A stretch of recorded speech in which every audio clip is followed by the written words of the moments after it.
Is it possible to feel younger as you get older? So often, bodybuilding culture pushes huge muscles and six-packs, which can stop us from seeing the simple bodyweight exercises that can actually slow down the aging process. We went down that heavy lifting route, and sure, we got stronger, but we ended up stiff and in pretty rough shape. Now, our main focus is on slowing down aging so we can be active and present with our kids. Power, mobility, and strength. These are the exercises that will make people wonder if you're 10 years younger. And here's the key. You have to master and maintain them as you get older. Do these now, or regret it later. Or, first up, the horse stance. This trains hip mobility and the strength endurance of your lower body. If you can hold a horse stance for 1, maybe even 2 minutes, there's no question you could hike up a mountain or run a couple of miles around the block. Can you imagine that? The cool thing about the horse stance is, as you get stronger, you'll be able to sit your hips down even lower. And this naturally creates more hip mobility. Your glutes get really strong, and your inner thighs get strong in an open position. You can do different variations, like squats into the horse stance, or classic squats through the horse stance. But the holds are very unique to this list. This is all about strength endurance. It's conditioning for the lower body where you'll really have to train your willpower. Your legs will start shaking, but can you muster the discipline to stay down there for another few seconds? Next, the split squat. This is one of the ultimate displays of lower body mobility, especially for the hip flexors. And I think it's pretty clear that as we get older, we start to hunch forward. So, keeping the front of your body more open is just going to be so beneficial for your posture. I don't even think you need to stretch your hip flexors if you're doing lots of split squats. It also requires a good amount of lower body strength.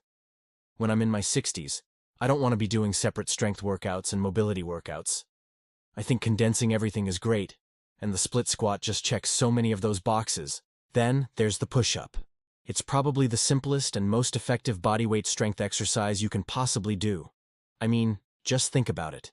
You put your hands on the ground, lower your chest, and press right back up. You can develop a strong and muscular chest, shoulders, and triceps. Even your core has to work incredibly hard. Honestly, I don't even think you need to do a ton of core work if you're just doing a lot of push-ups, since you're holding a plank for so long. For me, in my 60s, I'd be stoked if I could do 25 or 30 push-ups. That would mean I'm strong enough to do whatever I really want to do in life. The shoulder roll develops body awareness. I would even say athleticism, right? How many 60-year-olds do you know who can do a shoulder roll on the ground? The exception is if you train martial arts. All martial artists know how to roll because it keeps you safe.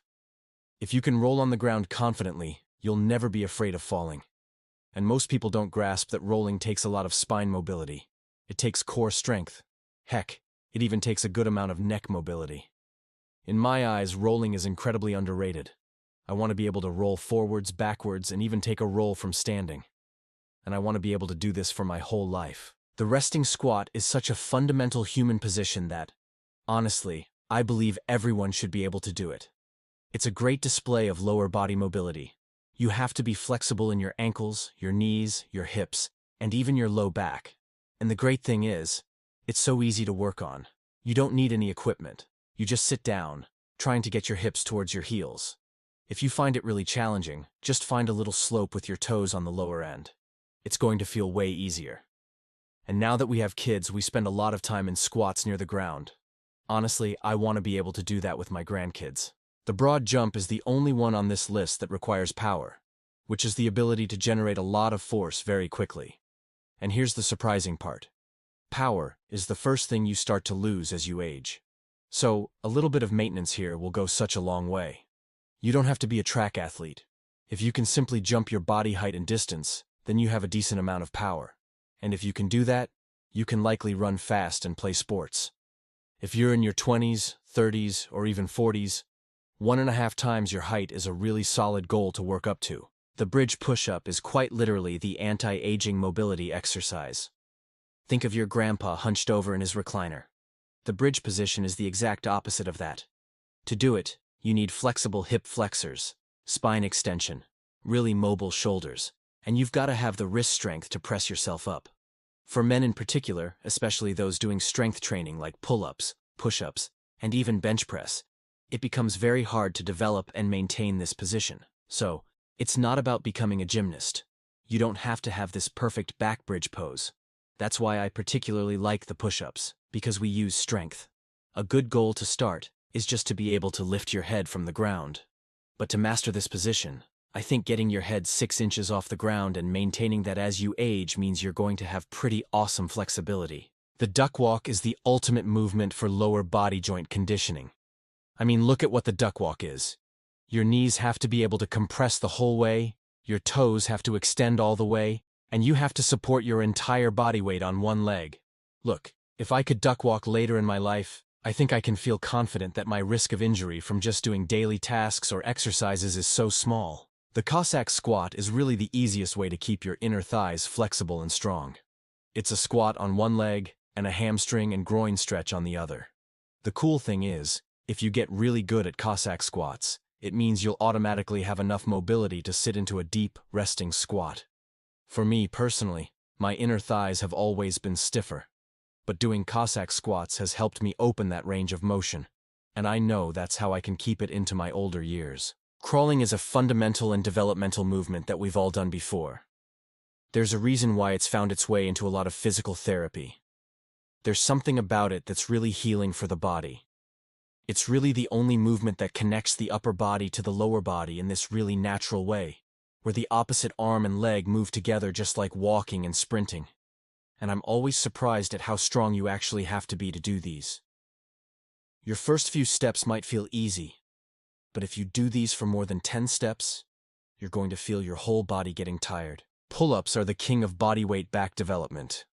They're the hardest basic calisthenics movement, and that's why a lot of people just don't do them. And it embodies hanging. Before you even train your pull-ups, you should be able to hang for at least 30 to 60 seconds. If you can't even do 1 or 2 pull-ups right now, then go watch one of our videos on developing the pull-up. Your first goal is obviously 1, and then it's to get to 5 pull-ups.